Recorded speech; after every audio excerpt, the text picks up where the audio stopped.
Good afternoon from the Honey Ridge Ranch.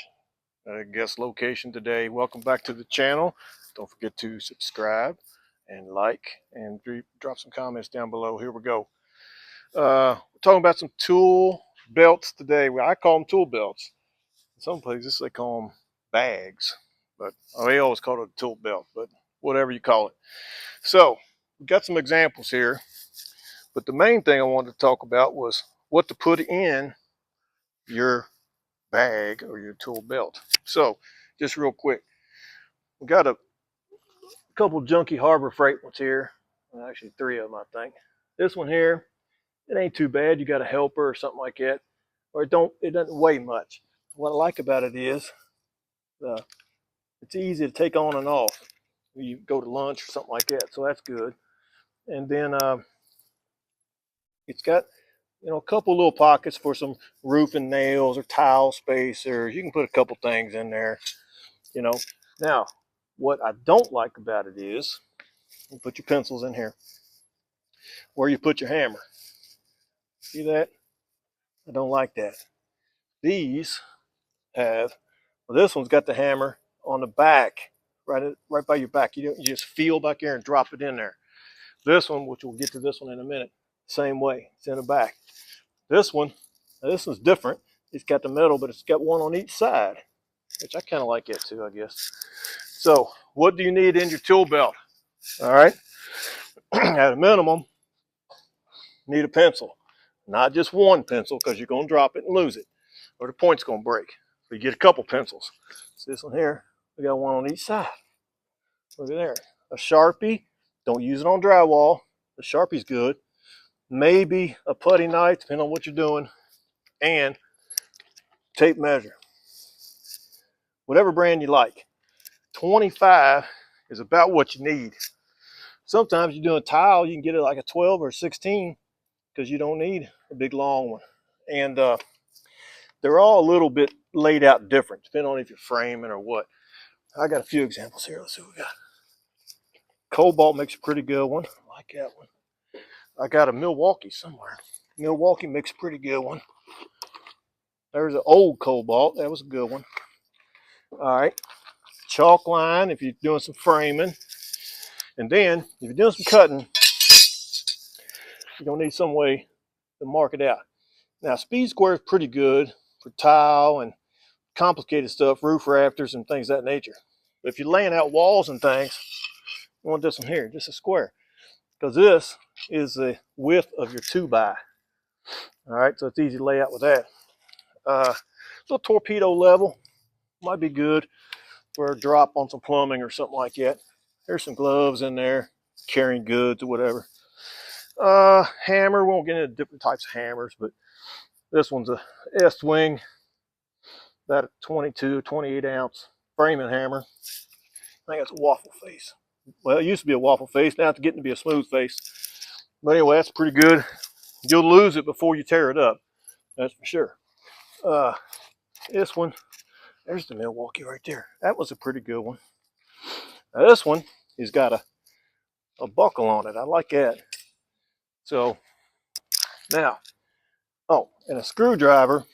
Now I like this one here. You can flip the end around, get a Phillips and a flathead. You don't have to carry two screwdrivers. So for electric outlets, something like that, ain't too bad. Now, these are mine. All right. And I don't carry a whole lot of stuff. If I'm painting or something, I may not even wear one. If you're framing, I just have framing stuff. You're doing plumbing, I probably won't even carry one, to be honest with you, for plumbing. Now, something else, a razor knife. Where's that razor knife at? There was a good razor knife in one of these. But the reason that's not that important, because I carry my razor knife on my hip, in my pocket, and my flashlight. Here's a nail set. That's a good thing to have. Set them nails down. There's a Sharpie. There's some electric tools there. But you don't want to carry, I don't want to carry everything. I carry just what I'm doing the job for, because I don't like all that weight on me. Now, this fella here, shall remain nameless, He has more money than anybody. He's got these here Occidental leather bags. These are very nice. All right, very, very nice. Made in America, I assume. It's got a suspension rig on it, so the weight's not too bad. But he's got everything on here. I mean, this is my guy over here. He's got all kinds of tools. I don't even think he knows what all that stuff is. But electric, look at that. Electric tester, square. He got notepad. I mean, this guy, he's set up to go to the moon on this thing. But very nice. Last your lifetime. Probably your kid's lifetime. Very expensive, but you know, that's what he rolls. That's what he likes. So, and he knows where everything's at. All right. You don't have to look around. I guarantee he knows. He wants something. He knows it's in that pocket, left side, in the back, you know, whatever. He knows exactly where it's at. And I lay mine out the same way. No, depending on what I'm doing, I'll lay it out. I'll know exactly where everything's at. So you ain't got to look around for stuff. You can't be doing that.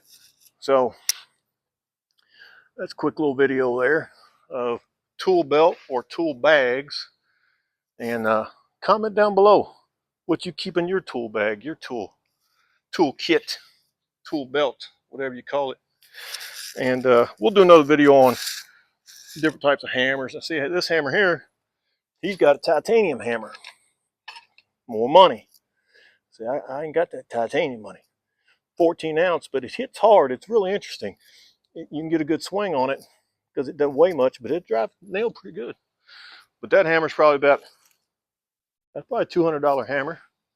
And this one here, they're probably about $40 now. Everything's went up. And just don't get any Harbor Freight's okay for a couple of little junky things, but don't get a Harbor Freight tape measure. Get you a good tape measure. And here's something important too. Use the same one on the same job. Try to anyway, so that you're not getting any kind of deviations, especially doing trim or something real important, you know. But these are all pretty good. That Lufkin is pretty good. I think we talked about chalk lines. Each one, he's got chalk line in it, laying out stuff, roofing and whatnot. So that's it, boys. And it's not that hard. Get your tool bag and get to work. See you on the next one.